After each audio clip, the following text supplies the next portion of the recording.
So as we all know, the Wii U just is not doing so hot.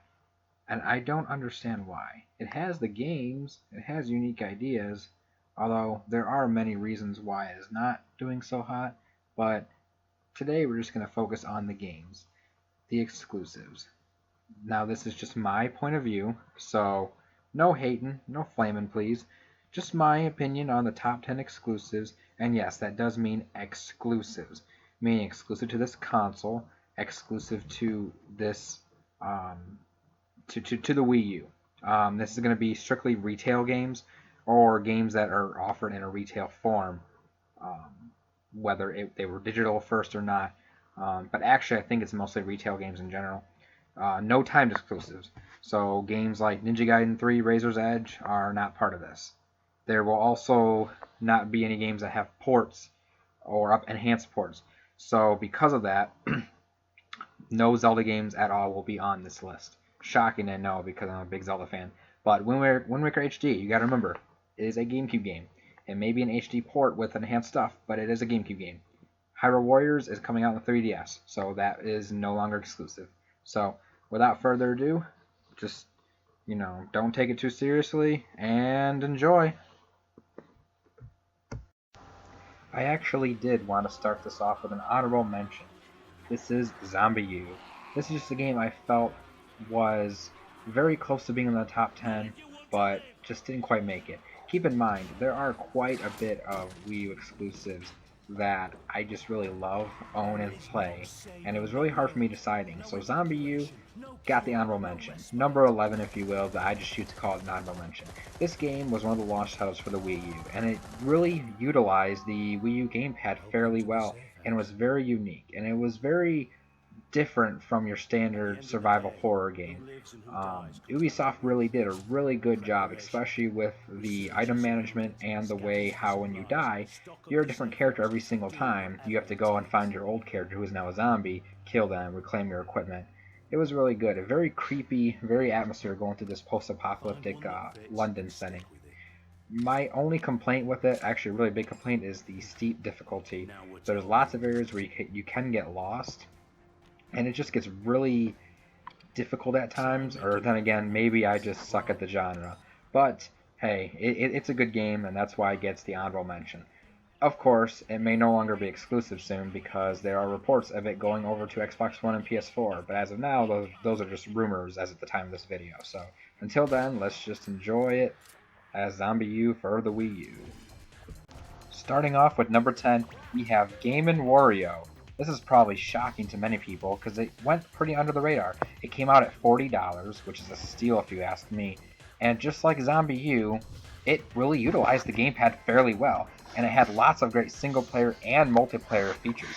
The multiplayer is actually one of the reasons I chose this game because it was really unique. It borderlined on board game, and it was just really zany, really wacky, really fun. Sure, it's not WarioWare like everyone wanted, but it's something different, and I can appreciate that.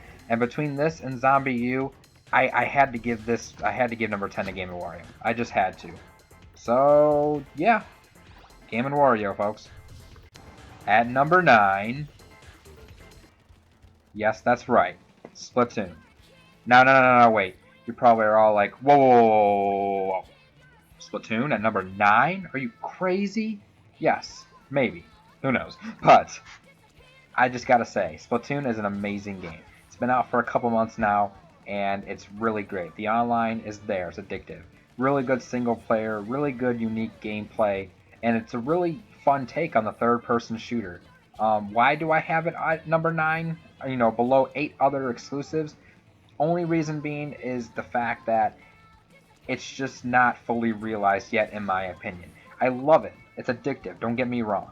But there needs to be a bit longer, more fleshed out single player. There needs to be a bit more options for the online. The fact that we can't host our own rooms is kind of weird, but still. Splatoon, it's an amazing game, and just keep on splatting.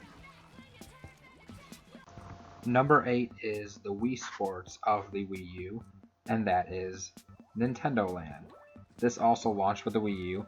Here in America, with every deluxe edition, you got Nintendo Land packed in. So a lot of people have played it, a lot of people have bought it. It's a very, very unique game. It first showed us what exactly the Wii U can do, while at the same time just filling us with all this great Nintendo charm, all these different series, Mario, Pikmin, Zelda, Metroid, just so many great little attractions, all with your Mii characters, and it's so much fun, both single player and multiplayer. There's just a lot to do here, things to collect, places to see. It was really fun. It's a shame that we probably will never get a sequel to this. I hope one day we will, but unfortunately Nintendo has gone on record and said they are not satisfied with the results of it, so pretty sure Nintendo Land is put to rest, but still, it will always be Nintendo Land, number 8 on my list. Lucky number 7, we have Super Mario 3D World. Again, just like Splatoon, you're probably thinking, why so low on this list? Why isn't this game number 1 or 2 or 3 or whatever? Well, that's just because, again, there are games I feel are better than it. But that still does not deny the amazingness that is Super Mario 3D World. This game, it just had so much going on. Full-on 4-player 3D Mario co-op, lots of new power-ups, great level design, great characters to play as, harken back to Super Mario Bros. 2 with the selection of characters. It was just really, really great. I do still prefer its predecessor on 3DS, Super Mario 3D Land, because I prefer the fact that there was a whole other post-game, as well as I just prefer the levels there. However, 3D World really brought this to the consoles, made the levels a lot bigger in scope, brought the multiplayer, and it's an amazing game. One of the best Mario games to ever come out.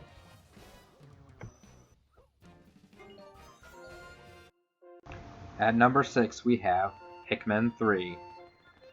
8 years in the making, it was a long time coming, but we finally got it on Wii U. And it was amazing. It's really, really good follow-up to Pikmin 1 and 2. Of course, one of Miyamoto's 21st century creations, probably one of his biggest. And it's great. It holds up comparable to the previous two.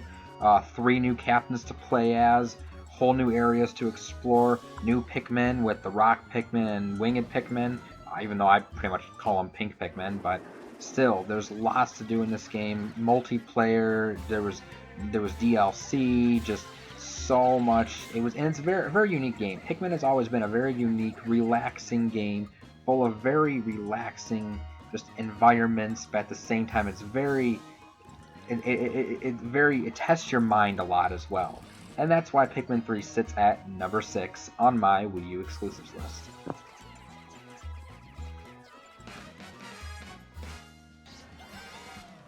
Halfway through this list, and we have Mario Kart 8 revving it up at number 5. This is probably the definitive home console Mario Kart game, with just so much content, so much different new unique elements, like the gravity racing, the new vehicles. It brought over all the great stuff from Mario Kart 7, such as the customization, the flying underwater. It's a culmination of everything in the Mario Kart series, besides double dashes, dual racers. Nintendo, bring that back. Anyways, sorry, I got a little tickle in my throat. But still, it's a culmination of all the greats of Mario Kart so far, most of them. Oh, sorry about that. Anyways, it's really good. The DLC is really amazing. The soundtrack is just to die for. Like, it's ear candy. It's so good. But great online modes. I still do prefer Mario Kart 7, but only because of some of its level selection, and I do like its online mode. But Mario Kart 8 is the definitive experience on a home console. That's why it sits at number 5 on my list.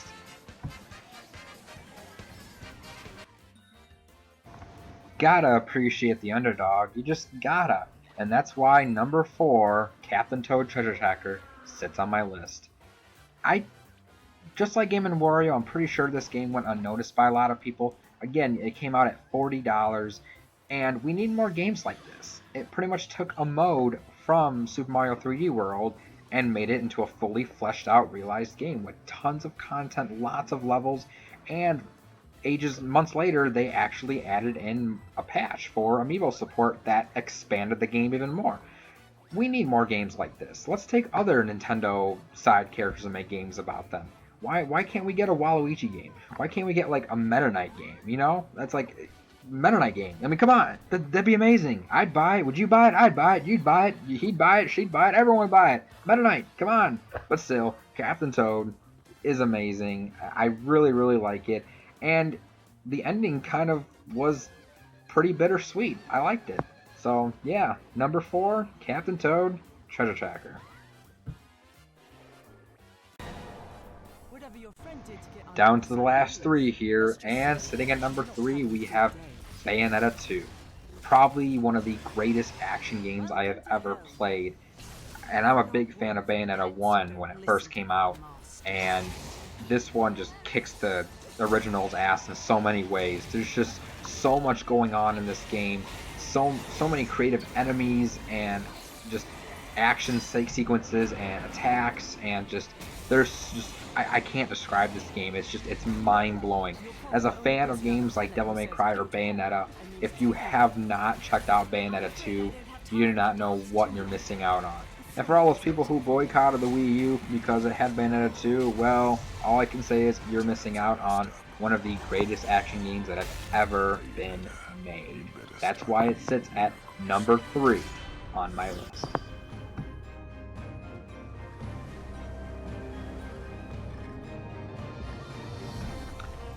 Number 2 might also come as a shock to most, because it's Donkey Kong Country Tropical Freeze. I grew up on platforming games. Super Mario Bros. 3 was the very first game I ever played, as well as I grew up playing Donkey Kong Country on my Super Nintendo. So to have this game was just mind-blowing. Donkey Kong Country Returns was pretty good, do not get me wrong, but this harkened back to platforming greatness. This is probably the pinnacle of 2D platforming. And again, the soundtrack, just the soundtrack. David Wise, they brought him back as composer.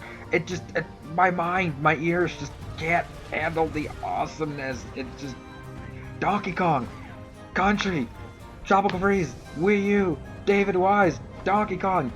You gotta play it. Or don't, because it's not Metroid Prime 4, which Retro Studio still hasn't made, and I know people complain about that, but Donkey Kong! Play it! Number 2, my list. Yeah!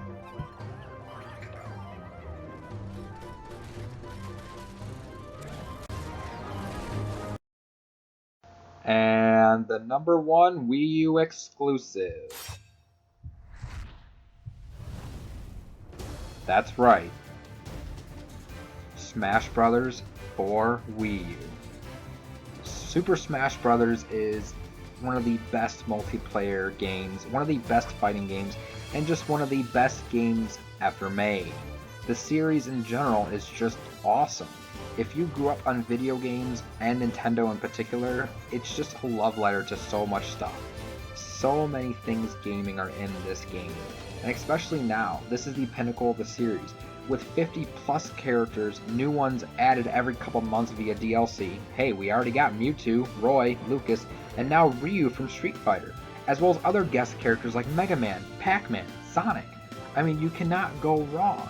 You just cannot. What other game can you say you can play as Mario, Mega Man, Pac-Man, and Sonic all together? You can't.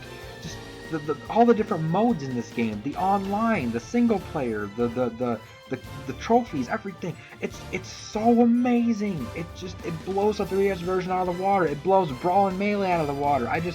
If you do not own a Wii U and do not own Smash Brothers, I don't know what to say to you, but it's Smash Brothers, and it's my number 1 Wii U exclusive. Thanks for watching. Catch you guys next time.